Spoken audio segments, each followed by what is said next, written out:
ปลาเฮียงมาแล้วปลาเฮียงมาแล้วงานนี้นำอยู่หนึ่งช่วงตัวมาคู่ขี้กันมาแล้วคู่ขี้กันมาแล้วนำอยู่2ช่วงตัว3ช่วงตัวเอาลักไปอีกแล้วเอาลักไปอีกแล้ว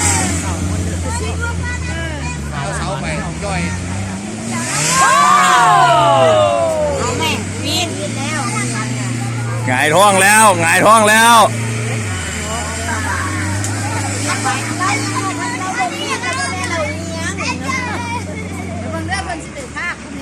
ท่านยังทันจอยบักพีนเรียกว่าเนี่ยสองคู่วันนี้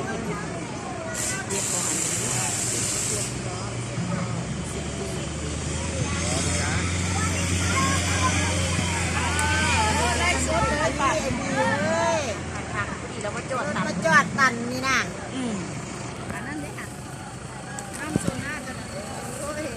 เป็นจะไหนเป็นจะไหนหงายท้องเลยเนาะหงายท้องเลยเข่าโค้งไว้เกิน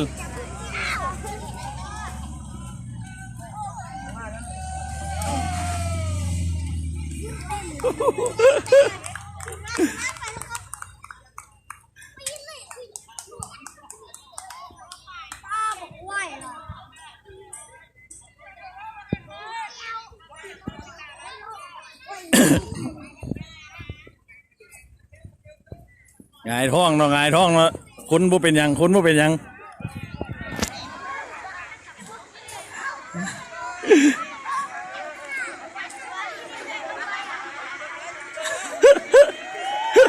เป็นจังไดเป็นจังไดประธานเฮ็ดเองปีนเอง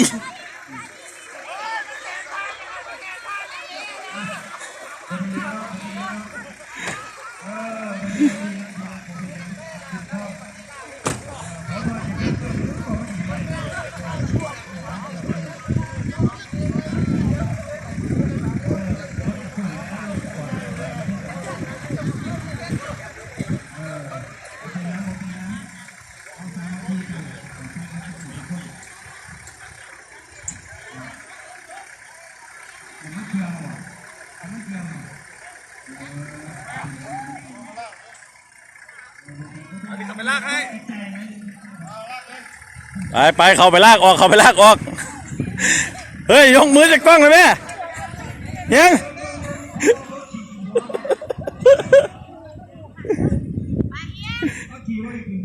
ไปธรรมดานักเบื้องโซเฟอร์มันคือไปปีนได้ถึงไหน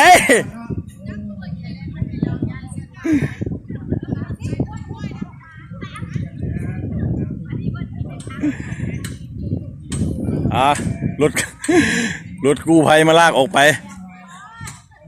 ปลาเฮียงมันเห็ดคักหลายหงายท้องเลย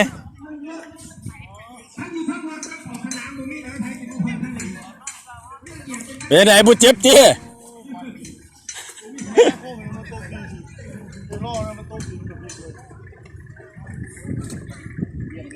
โอ้ตะกะแตนตัวมาจับ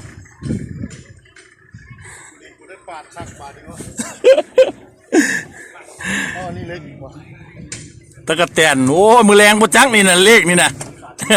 นี่มีตะกะแตนมาจับอยู่อีกเกิดอุบัติเหตุหน่อยนึงเนาะมีการปีนเข่าโค้งไว้เกินเนาะทะลุลายเลยมันหลายไปเลยมันพวดมันถ้ามันอยู่มันเครื่องแตกเลยลากออกตอนนี้นี่เนาะนักขับเพิ่นบ่เป็นหยัง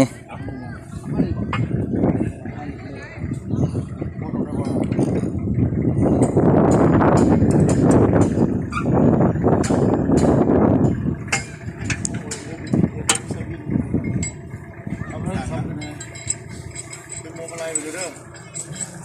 เอาไปที่เลยไปที่แหละ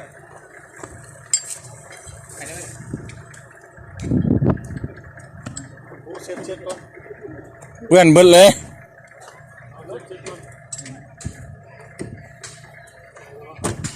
กำลังทำการลากออกเนาะเพราะว่านี่เอาฟอกเลือด เป็นยังไม่ได้เลยฟ้าน้ำมันบ่อย กองเสียเอาเบียร์มาให้ปลอบใจ ว่ามึงเนาะเจ๊มึงให้เยอะๆข้างเจ๊ไปว่าอะไรยังปีนตลอด เราบอกว่า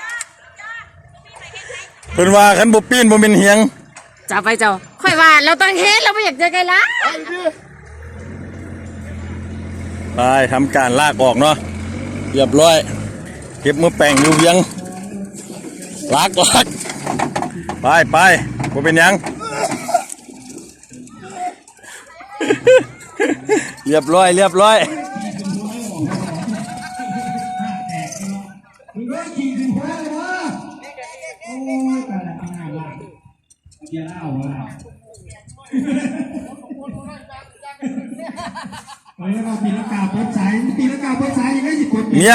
เมียก็แล่นไว้ขนาดได้ยินว่าหัวรถปีนมาฉันเมียนอนอยู่กี้นี่ลูกโป่งไม่แล่นเมียแบบว่าตื่นทั้งรับทั้งฝันเลย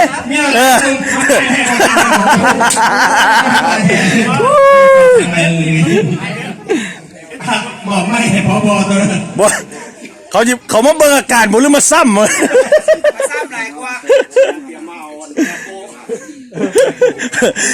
กำลังเหยาอยู่จับมือแปรแล้วเหรออ้าวกับผมมีอย่างเราปลอดภัยไปทุกคนเนาะถึงโค้ชไดรเวอร์เนาะกับนักขับขี่เขาขอจบคลิปเท่านี้เนาะ เ